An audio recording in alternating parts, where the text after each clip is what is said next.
আসসালামু আলাইকুম।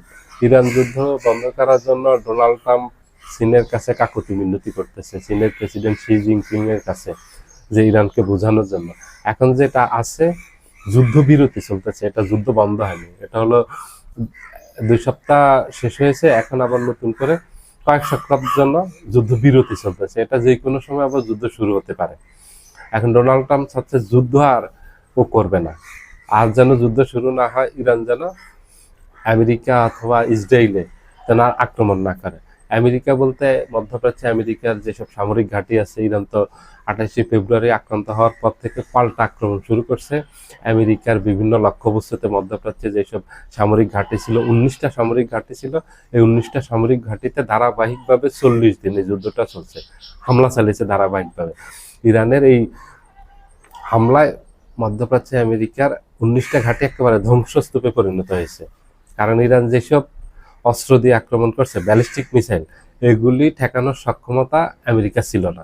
আমেরিকার যে আকাশ প্রতিরক্ষা ব্যবস্থা আছে, থার্ড এবং প্যাট্রিয়ট, এগুলি প্রতিহত করতে পারেনি। কারণ ইরানের এই ক্ষেপণাস্ত্রগুলি খুব উন্নত প্রযুক্তির। এটা 3টা আলাদা বৈশিষ্ট্য আছে। 1 নম্বর বৈশিষ্ট্য হলো এটা হাইপারসনিক গতির, এটা শব্দের থেকে 5 গুণ বেশি গতি সম্পন্ন। এগুলির কিছু কিছুর গতি হলো ঘন্টায় 16,000 থেকে 20,000 কিলোমিটার গতি। এত দ্রুত গতির ব্যালিস্টিক ক্ষেপণাস্ত্র প্রতিহত করার মতো কোনো আকাশ প্রতিরক্ষা ব্যবস্থা ইসরায়েল এবং আমেরিকা ছিল না, এজন্য প্রতিহত করতে পারেনি। দ্বিতীয়ত হলো ইরানের এই ব্যালিস্টিক ক্ষেপণাস্ত্রগুলি অনেক বেশি বিস্ফোরক বহন করে, আপনার 5 টন, 8 টন, 10 টন, এই ধরনের বিশাল বিস্ফোরক বহন করে। 5 টনেরও যদি একটা বিস্ফোরক কোথাও বিস্ফোরিত হয়, তাহলে ওই জায়গায় কয়েকশো মিটার গর্তের তৈরি হয়, ওই জায়গা পুরো ধ্বংসস্তূপে পরিণত হয়। পুরো 1টা 2টা গ্রাম ওখানে পড়লে একেবারে পুরো ধ্বংসে পরিণত হয়। ওখানে আর কোনো স্থাপনা বলতে কিচ্ছু থাকে না, একেবারে মরুভূমির মতো হয়ে যায় ওখানে। তৃতীয়ত হলো এটার সুবিধা হলো এটা গাইডেড, নিয়ন্ত্রিত ক্ষেপণাস্ত্র। এই ব্যালিস্টিক অস্ত্রগুলি গাইডেড অর্থ হলো এটা একটা প্রযুক্তি আছে যে আপনি যেই লক্ষ্য এটাকে নিক্ষেপ করবেন, ঠিক নির্দিষ্ট লক্ষ্যে গিয়ে এটা আঘাত করবে। একেবারে অ্যাকুরেসি এটার খুবই ভালো, যে আপনি যে বস্তুতে আঘাত করবেন ঠিক সেটাতে গিয়ে আঘাত করবে, অন্য জায়গায় আঘাত করবে না। তো এই জন্য আমেরিকা এগুলিকে ঠেকাতে সক্ষম হয়নি, এবং এগুলি নির্দিষ্ট লক্ষ্যবস্তুতে আঘাত এনে আমেরিকার সকল স্থাপনা ধ্বংস করে দিয়েছে। ইসরায়েলের ভিতরে একেবারে ধ্বংসস্তূপে পরিণত করছে। এই ব্যালিস্টিক ক্ষেপণাস্ত্র দিয়ে আমেরিকাকে এবং ইসরায়েলকে নাস্তানাবুদ করে চলেছে ইরান। ইরানের হাতে যে এত বিশাল পরিমাণ ক্ষতি হয়েছে, এবং ইরান যে পাল্টা এইভাবে আক্রমণ করবে এবং এই ধরনের কৌশলগত অস্ত্র ইরানের হাতে আছে, আমেরিকা এটা আগে কল্পনা করতে পারেনি। ডোনাল্ড ট্রাম্প স্বীকার করছেন যে ইরানের হাতে এত বিশাল সামরিক শক্তি আছে, বিশাল ভান্ডার আছে, এটা তাদের কাছে তথ্য ছিল না। দ্বিতীয়ত হলো ইরান যে পাল্টা এত দ্রুত আক্রমণ করবে, আমেরিকাকে পাল্টা আক্রমণ করে, এটা কল্পনা করতে পারেনি আমেরিকা। তৃতীয়ত হলো ইরান যে এত ভয়াবহভাবে আক্রমণ করবে এবং আমেরিকার মধ্যপ্রাচ্যের সকল সামরিক স্থাপনা আক্রমণ করবে, এটা ডোনাল্ড ট্রাম্পের চিন্তার বাহিরে ছিল। এটা ডোনাল্ড ট্রাম্পের না, এটা পুরো বিশ্বের মানুষের কল্পনার বাহিরে ছিল। কারণ আমেরিকাকে কেউ একটা ডিল মারতে সাহস করেনি। ইরান আমেরিকার একেবারে ঘাঁটিগুলো সব ধ্বংস করে দিয়েছে। আমেরিকার 250 বছরের ইতিহাসে কেউ আমেরিকাকে এইভাবে আক্রমণ করতে পারেনি, আক্রমণ করার সাহস পায়নি। এমনকি দ্বিতীয় বিশ্বযুদ্ধ এবং প্রথম বিশ্বযুদ্ধ পর্যন্ত আমেরিকা আক্রান্ত হয়নি, আমেরিকা নিরাপদ ছিল।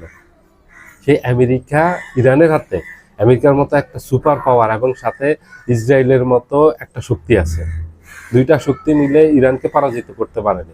ইরানের আক্রমণে তারা নাস্তানাবুদ হয়ে গেছে, এবং তারা ফাইনালি এই যুদ্ধে পরাজিত শক্তি হলো আমেরিকা এবং ইসরায়েল। কারণ হলো এটা একেবারে স্পষ্ট, ইরান কারো কাছে যুদ্ধবিরতির জন্য, যুদ্ধ বন্ধের জন্য কাউকে অনুরোধ করেনি, কাকুতি মিনতি করেনি, কারো কাছে যায়নি, কারো কাছে ধর্ণা দেয়নি।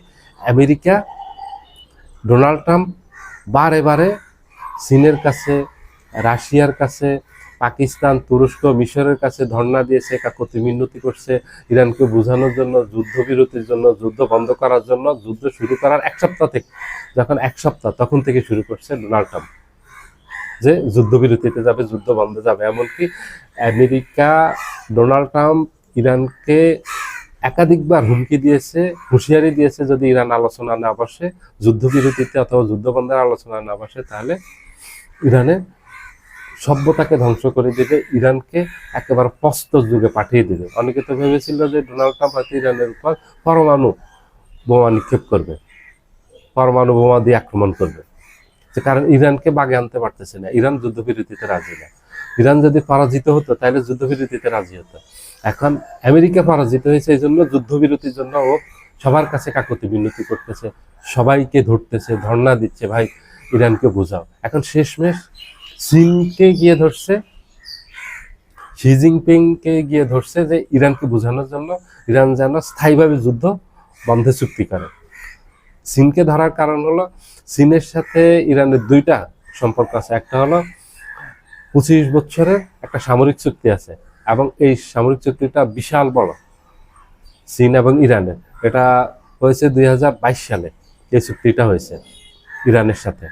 এখানে চীন ইরানকে কৌশলগত অনেক অস্ত্র সরবরাহ করবে, এবং এই যে স্যাটেলাইট সিস্টেমে সরবরাহ করবে, রাডার সিস্টেম সরবরাহ করবে, এইভাবে কৌশলগত অনেক অস্ত্র সরবরাহ করবে। দ্বিতীয়ত হলো চীন হলো ইরানের সবচেয়ে বড় তেলের ক্রেতা, যেহেতু ইরানের সবচেয়ে বেশি অর্থ আসে চীন থেকে, তাহলে চীনের কথা ইরান শুনবে। এই দুইটা কারণে, একটা হলো সামরিক দিক থেকে একটা বড় চুক্তি আছে, বড় সহযোগিতা পাচ্ছে চীন থেকে ইরান। দ্বিতীয়ত হলো চীন থেকে বড় একটা অ্যামাউন্ট অর্থ আসে ইরানের, ইরানের তেলের বড় ক্রেতা চীন। তাহলে চীন একটা কথা বললে ইরান শুনবে, এবং চীনের সাথে ইরানের আগের থেকে একটা ভালো সম্পর্ক আছে। চীনের সাথে ইরানের সম্পর্ক খুবই সুন্দর এবং বন্ধুত্বপূর্ণ সম্পর্ক। পৃথিবীতে যে কয়েকটা দেশের সাথে ইরানের সবচেয়ে ভালো সম্পর্ক, তার মাঝে হলো একটা হলো চীন, দ্বিতীয় হলো রাশিয়া, তৃতীয় হলো উত্তর কোরিয়া, চতুর্থ হলো সিরিয়া। সিরিয়ার এই যে বাশার আল আসাদ ছিল, তাদের সাথে খুবই ভালো সম্পর্ক, একেবারে খুবই বন্ধুত্বপূর্ণ সম্পর্ক। তো এই চীনের কাছে ধর্ণা দিয়েছে ডোনাল্ড ট্রাম্প এই জন্য যে এই ডোনাল্ড ট্রাম্পের এই বিপদ মুহূর্তে, এই যুদ্ধ তো ডোনাল্ড ট্রাম্পের জন্য বিপদ হয়ে আসছে।